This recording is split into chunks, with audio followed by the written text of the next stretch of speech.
Ladies and gentlemen, hello from the MLG studios here in New York City, and welcome back to Heart of the Swarm Exhibitions, where we do Heart of the Swarm stuff every single day, Monday through Friday, 5 p.m. Eastern. Mondays and Fridays we got King of the Hill. Tuesday we got Arcade Spotlight. Wednesdays we got free-for-alls and fun stuff. Thursdays we got show matches. We just saw Seed dismantle Supernova 4-1, and there's like a beautiful paradox there. Like, what's the smallest thing? A seed. A seed is like well, not the smallest, but a very small thing. Yeah. What's like a massive thing? Which is the biggest thing? Supernova. And the biggest explosion possible. There's some beautiful. Getting all emotional.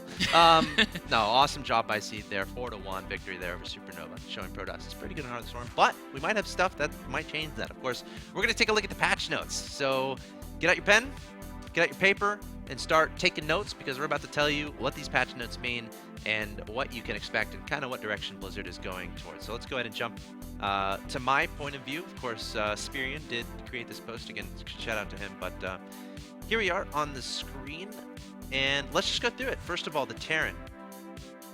Let me show a shot of Spirian there, community manager. He's awesome. Reaper, health increase from 50 to 60. I like it. I do too. I mean, the Reapers are kind of nerfed into oblivion a little bit with that. But, you know, I think the idea is they're a late game, or like an early to mid to late game. They should be able to get one probe kill, right? I mean, I think they could at 52. I don't think that's going to change that too much. It depends how many stalkers are there. Like, there's a couple stalkers there that won't get it either way. If there aren't, they'll get it either way. But I think it makes them easier to scout and escape. Just makes them a little bit more useful at scouting around and getting out of there without dying. Yeah. And that's all. That's good, right? The better. Yeah. Everyone has better scouts now. Well, Zerg always had great scouts. I mean, Speedlings, Overlords, Changelings. Zerg's always had the best scouts. Protoss has a hallucination now early on. Yes. So I mean, the Reaper is kind of like that. Yeah. Now, it's tricky because before the change, of course, it's difficult, I feel, for Terran to justify, you know, making a Reaper. There's nothing really to incentivize that, and I think this potentially does that. 50 to 60, I think Terran. It's not a huge buff, but I think Terrans will be more inclined to maybe try out the Reaper and see how it works out. Do you think that's a big enough change, or do you think they need to do more? I don't know. You're supposed to know these things. I don't know everything all the time. I think this is a step in the right direction. Yeah. I think the problem is that, like, it's such a tricky unit to deal with, because if you make it too strong, it can just destroy early games, because it doesn't require tech lag. So they're trying to give this role of like the observer, like a really cool scout unit. Yeah. But it can be annoying too. It's like a scout you can't just like ignore, because it will eventually kill your workers. But the problem there, I think the problem is most Terran players just don't scout. Yeah. Right? I mean, their units are pretty versatile as a race. I think Terran tends to scout the least.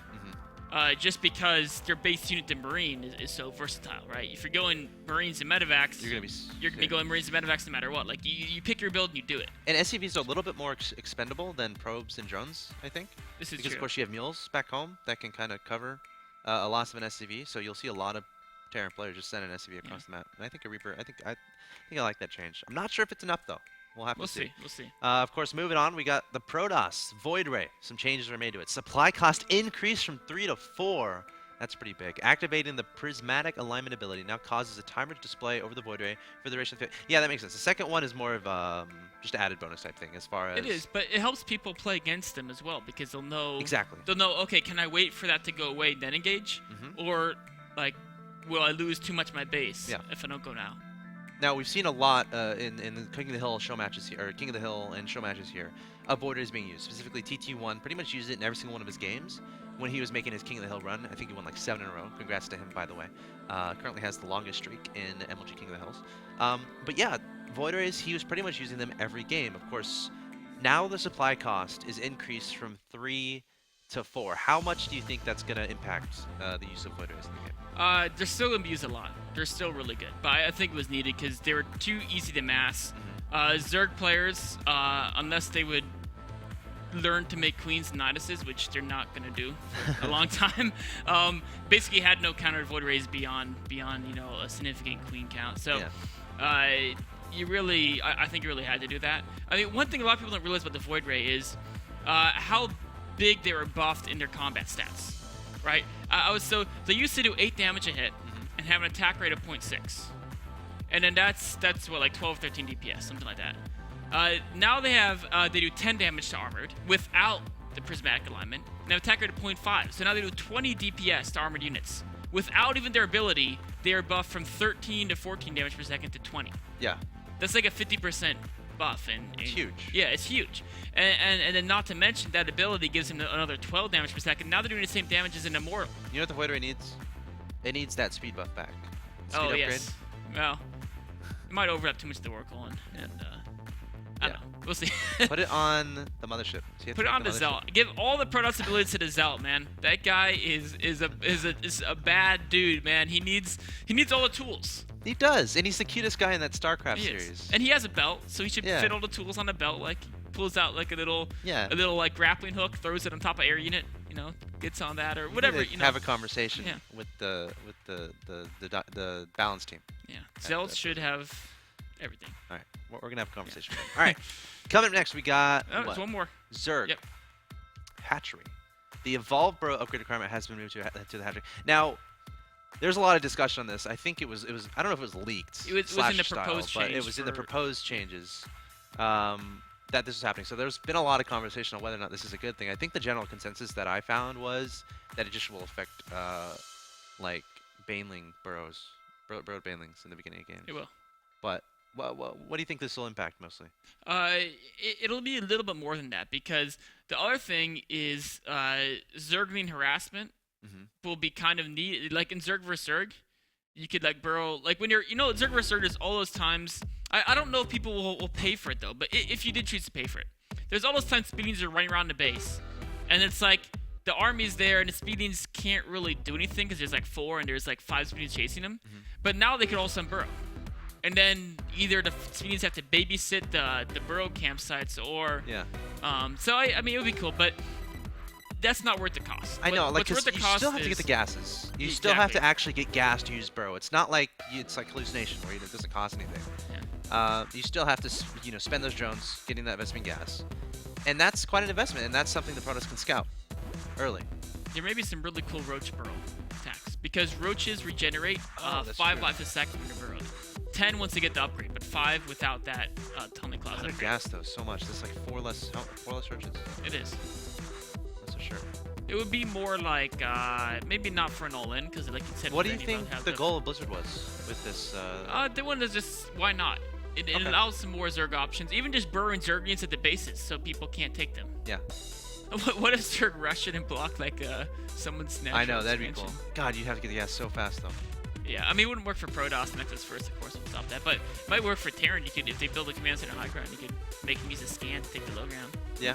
But is that worth getting all that gas really? Maybe, I don't know. Like you spend your first 100 gas. Banelings are gonna be cool though. Like you spend, you spend your first 100 gas on burrow instead of speed. Yeah.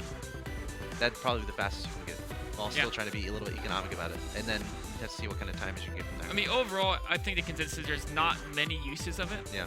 But there may be some, and you're not going to find out unless you put it there.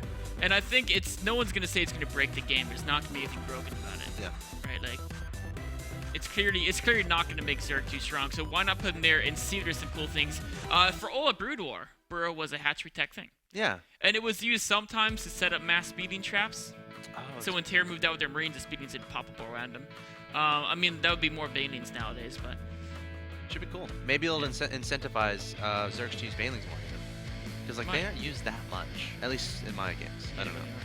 So we'll keep an eye on that. But yeah, that. Banelings would stop like Immortal Sentry all in if you just burrow them early and then you pop up underneath the sentries. Yeah. Oh, maybe that's a potential answer. It'll only take 3 Banelings to kill sentry. That's actually a good point. But generally, an observer's always with that. No, the observer rallies in way later. Oh, that's true. Everyone moves out with 3 immortals. And then the observer. It's 3 immortals, they move out. And the war prison's rallied. And after the war prison, the observer's like a full minute and a half later on the cycle. Interesting. Yeah. Now, this is pretty much the second patch in about a week and a half? 2 weeks? 2 weeks. Oh, well, the point is, these are coming out fast. Like this, it wasn't patched long ago. What are your thoughts on that? And how fast these patches are coming out? I mean, I wouldn't have liked if they did big changes. Like the most other patches, there were a lot of big changes, right? Yeah. Like huge ones that didn't change, and I think they should let that sit for another few weeks. But something like this, like fine tuning, like the big changes happen, they're like, okay, void raids are obviously too strong. People are massing these. So we have to tune that down a little bit so people can explore more of the game. Yep. Reapers aren't used quite enough. So I like this. They're reacting. They made to the big change. They made the big change, and now they're slowly adjusting these big changes. Yeah, I like it. Cool. All right, that concludes our. Oh, what was that? Oh, who can read it? They're teasing us. They're teasing us. All right, I'm gonna try to PYKMBYXNNP. Oh, well, it's there. I think someone got it. Somebody got it. Nice. You know what? If someone was really fast, they could have gone earlier by screenshotting it. Oh, and then print screen. Yeah, They keep missing the print screen. I mean, it would be so hard to time though. Yeah. Someone's a keyboard ninja. They got that pay to key. Yeah. For the rest of you guys, stay tuned and maybe we'll get one in a little bit. Yeah. Of course, giving out Heart of the Storm beta keys all the time here at on the MLG stream. Of course, we got 24/7 stuff usually going on. Coming up next, we got rules of engagement. What do we got today? We have community critique. Ooh, what So does that it's involve? where all you guys watching, you can send me replays, majorleaguegaming.com/replays, and then I look over your replays and say, things you did good, things you did bad, things if you want to improve, get to the next level, you got to work on this. So we've got 3 replays. What if I to do go everything today. bad and I submit your replay? Yeah. Like, how do you handle that? Then I just say you do everything bad. I'm pretty heartless. I gotta warn you guys. Like, Heartless guy. people will say, people send me replays where it's like them crushing someone. Yeah. But just because I know they sent me that just to show how they crush someone, I purposely only point out the mistakes. But if they send me a replay where it's like honestly a good game and like they maybe barely lost, then I'll point out the good things and the bad things. So I can tell why people send in replays. Awesome. And yeah, if they send it in for like a good-hearted, like I want to get better at the game, then I use that one. Yeah, I say, here's some good things you did good. Try to keep focusing on this aspect. Here's some things to work on. But when they send it was like, look, I beat my buddy replay. That's when I go into mean axeltoss mode and just point out all the horrible things. It's good to have those involved in it. It is. Keep our viewers honest there. Yeah, that's coming next, guys. Rules of engagement with axeltoss, of course. If you missed anything, if you ever miss anything, VODs, youtube.com/officialmlgsc2. Once again, Thursdays we got show matches going on.